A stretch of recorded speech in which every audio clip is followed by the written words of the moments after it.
نبی کریم صلی الله علیه وسلم په زمانہ کې با منافق دا چل کو الله دې معاف کړي نن سبا موږ مسلمانانو په دغه کې اخته او بیا خاص کر موږ د غرونو خار خلک چې نو هغه مصروف وي هغه ته دومره ټیمونه نه زمونږ د غرونو خلکو خو سکار نه نو موږ بیا ټول ورځ چې نو دغه کنستل کو نو دا انتهایی لاندې کار او زمونږ ذهنونو باندې دا خبره سورای چې را ما څوک نه ویني مونږ چې دا خبرې کوو دې نه څوک نه خبر الله جل جلاله فرمای ما یکون من نجوا ثلاثه نکیږي پټ جرګه د دریو تنو الا هو رابعهم مگر سلورم ور سره الله ولا خمسه او نکیږي پټه جرګه د پینځو تنو الا هو سادسهم مگر شپږم ورسره هغه الله ولا ادنى من ذلك او نکم د دینه د دوو تنو ندریم ورسره الله ولا اکثر او نه زیات د دینه ډیر شی یو ځای شي دي څومره چې دوی دي یو ورسره الله الله ورسره موجود دی الله ویني ثم ينبئهم بما عملوا بیا باغه ورځي دوی ته د دوی د کارونو خبر به ورکي چې پلاني ځای کې چې تاسو دا خبره کوله دا جرګه کوله نو سیوای د درې قسمه جرګونه چې هغه پټ سوکینو په هغه کې ثواب دی دا غي اجازه ده او په هغه کې اجر دی او د هغه نه علاوه چې څومره پټي جرګي خلک کوي الله وی لا خیر فی کثیر من نجواهم دغه مخلوق په دې پټو جرګو کې هیڅ خیر نشته سوای د تاوان دی نقصان دی ځان لپاره د آخرت چې دنو پیټ د ګناه جوړي او فائدہ پکې هیڅ نشته مخکنه هغه تعالی جل جلاله وی چې اس قسمه ضرر بدوی اونرسي الا باذن الله مگر په حکم د الله سره ک الله خو خوا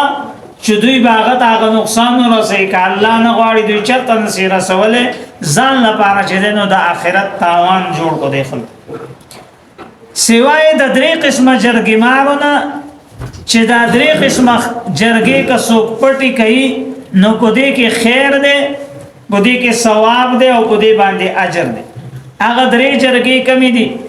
الا من مگر اشته خیر د هغه چا په جرګه کې امر بصدقتن چې هغه یو سړی ته پټ د خیرات او د صدقې وینا کوي یو سړی جدا کړ دې چې لکه پتا باندې دا حالات راځي او دا قسم خبري راځي او دا تکلیفونه در باندې راځي ته د یو خیرات وکوي ختم وکوي ته په جمعات کې چې دنو د الله په نوم باندې سشي ورکا ته په مدرسه کې سشي ولګوا ته په دین کارونو کې سشي ولګ او معروف نمبر 2 هغه سره چې پټه جرګه کوي چې سره د خیر د کار یو سره لګیدل بلې د پلان نه ضرور نه پټ جرګه کړی چې لکه تسلورو میاشتو لاړ ته الله په لارې کې لاړ شې چې د الله دین عزت کی تاسو الله مال درکړ دې د عمره کوشش وکړم د خیر کارونو وینا کوي پټه الله وی دا جرګه د دخل دوشي نمبر 3 او اصلاح بین الناس یا جرګه د هغه سړی چې صلح کوي په مز د خلکو دوه تن روان شي دي ان ختی دي یا دو ډلې ان ختی دي او دوی کې پټ د یو سره او بل سره ملاقات کوي د دوی د روغ راوستو د پات روغ راولي دایره غي د دوی د رغبتیا کوشش کوي پټ د خلکو نو الله جل جلاله وایي چې د دې سړی په دې جرګه کې خیر دی د دې سړی په دې جرګه کې ثواب دی او دا قسمه جرګه چې وي یو خو زمونږ جرګه هم با د مولوی صاحب سره یو هم با د حاجي صاحب سره چې کله د سره میلاو شو نو دته وایو یاره چې زما په مجبوری دا والته زمونږ هغه ګودر او لار او پلانې او ډیمکانې او چې هلته بیا مونږ لږ دغه یو که نه نو ښکاره خو در سره نه شو درېدی خو نور د تا سره مونږ کلک یو لکه دې خبرې کې تا سره یو مونږه ته شاته نه شي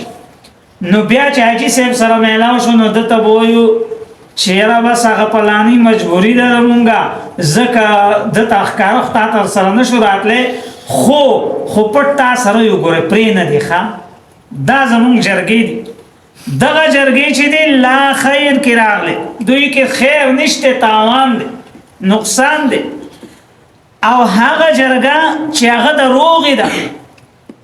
چې مونږ مولوي صاحب او حاجي صاحب رغبستیا کوو دوی روان شي دي او مونږ دوی چې دی نو رغوو د دوی صلح کوو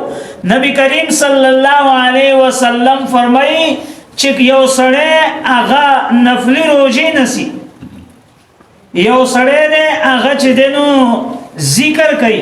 یو سړی دی هغه په نفلي عباداتو مزونو کې اخته دی بل سړی چې دی نو هغه دا کار وکړو چې دا دوه روان مسلمانان هغه رغ کړه او روغ کړو او د دوی صلح وکړه نبی علیه السلام فرمایي د دې نفلونو نه او د دې نفلي روژو نه د دغه سړي د دې عمل ثواب زیات دا د چې رغبستیا راوسته دا د چې دوه کورنۍ روغې کړې او د چې دوه مسلمانان روغ کړله نو د ده د دې رغولو ثواب چې دی دا د دې بل سړي د نفلي مزونو نه او د نفلي د روژو نه زیات او دا اولنې دا کم چې هم د سره دی او هم د سره دی پیغمبر علیه السلام وایي چې دا عمل د نیکو نه د ثواب نه داسې پاکوي لکه استره چې سر د ویښتو نه پاکي لکه ماشین چې سر د ویښتو نه پاکوي سر باندې ماشین وګرځوي او هغه ګنجا شي او د ویښتو نه صاف سوتره شي دغه شانته د دې سړي دا عمل چې دی دا دی د ثواب کارونو د ثواب نه پاک د چې څومره ثواب کارونه کړي د هغوی ثواب لاړ او ضایع شو او پر ورځ د قیامت نبی کریم صلی الله علیه وسلم فرمای چې دا سړی به الله جل جلاله لا ډیر بدی شي دته نبی علیه السلام دو مخیزه ویل دي پیغمبر علیه السلام ورته دو مخیزه ویل دي چې مولوی صاحب ته یو شانت مخ خي او حاجي صاحب ته بل شانت مخ خي دلته یو شانت دی الته بل شانت دی پیغمبر علیه السلام وی دې دو مخیزه دي او الله له په ورځ د قیامت دې د ټولو نه زیات بدیش الله به مبغوض دې په د باندې به د الله غضب او کم یو تن چې روغ راولي او رغبستیا راولي خو په شرط د دې چې الله وی ابتغاء مرضات الله چې د غرض د الله رضا چې الله ما ناراضي شي دا دو مسلمانان روان شي دي او دا الله حکم دی چې انما المؤمنون اخوه چې مؤمنان چې دا خورونه دي نو کله چې دوی په جګړه شي نو فاصلحوا بین اخویکم روغ راولي خپل دواړو ورونو په مس دواړو کورونو په مس کې دواړو ګروپونو په مس کې روغ راولي ځکه چې دا تاسو ټول رونه یې د یو کلمې نو دغه خبره مخې ته کېدي او د الله رضا وګوري او دا دواړه سړي چې دي دا دواړه کسان یو بل سره روغ کی نو الله رب العالمین فرمای فسوف نؤتيه اجرا عظیما دغه سړي له بزا لوی اجر ورکو الله چې یو شی ته لوی وي نو هغه ډیر لوی ودل لوی اجر ورکو نبی علیه السلام فرمای چې دغه سړي دا عمل د نفلي عبادتونو نه زیات ثواب لري نو موږ له پکاره ده چې موږ د دوه مخستوب نه ځان وساتو